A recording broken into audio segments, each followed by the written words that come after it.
Have you ever looked at your life and felt like you were falling behind, even though you were trying your best? Adnan felt that way every single day, not because he did nothing, not because he didn't care, but because his heart was tired from comparing. Every morning, Adnan woke up with a quiet fear, a fear that whispered, "You should be further by now." He would sit on his bed and look around his small room. Nothing was wrong, yet something felt heavy. His phone was always there. He scrolled without thinking. Friends smiling, people winning, people his age talking about success, money, and big plans. And slowly, without noticing, Adnan started believing he was late in life. He compared his behind the scenes with other people's highlights, and every comparison made him feel smaller. At night, his mind refused to sleep. Thoughts came like waves. Why am I not like them? Why am I still here? What am I doing wrong? One evening, when his chest felt too tight, Adnan walked outside. He didn't plan it. His feet just carried him away from the noise. Soon, he reached the river near his village. The river moved calmly, like it had nowhere to rush. An old man was sitting by the water. White hair, gentle eyes, a face that looked peaceful, not perfect. The old man spoke first. "You look like someone who is fighting himself." Adnan was surprised, but he sat beside him. They watched the river in silence. "I feel lost," Adnan said softly. "Everyone is moving forward. I feel stuck." The old man picked up a small stone and dropped it into the water. "Do you see how the water reacts?" he asked. Adnan nodded. "It moves, then becomes calm again," the old man said. "Life is the same." Adnan sighed. "But others are doing better than me," he said. "They're ahead."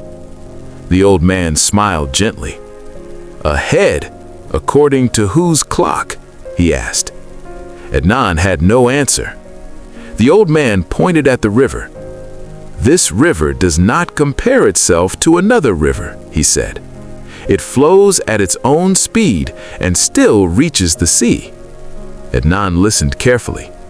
"Comparison," the old man continued, "steals your peace before it steals your joy." Those words stayed in the air. "You are tired," the old man said, "not because you are weak, but because you are trying to live someone else's life." Adnan felt something break inside him. Not pain, relief. "For a long time," the old man said, "you thought being different meant being behind." The old man looked at Adnan kindly. "You are not late," he said. "You are just on your own path." They sat quietly. The river kept flowing. That night, Adnan walked home slowly, but his steps felt lighter. The next morning, his life did not suddenly change, but something inside him did. When he opened his phone, he still saw other people winning, but this time, he whispered to himself, "That is their journey. This is mine." Adnan stopped rushing.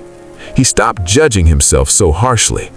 He focused on small things, waking up on time, taking walks, learning one new English word a day, breathing when his thoughts became loud. Some days were heavy, some days were calm, but he stopped calling himself a failure. One evening, he returned to the river. The old man was there again. "You came back," the old man said. "Yes," Adnan replied. "I needed to remember." The old man smiled. "When you stop racing others," he said, "life stops pushing you." Adnan looked at the water. He finally understood. Peace does not come from winning. Peace comes from accepting who you are. And whenever Adnan felt the urge to compare again, he remembered the river, quietly moving forward without looking sideways.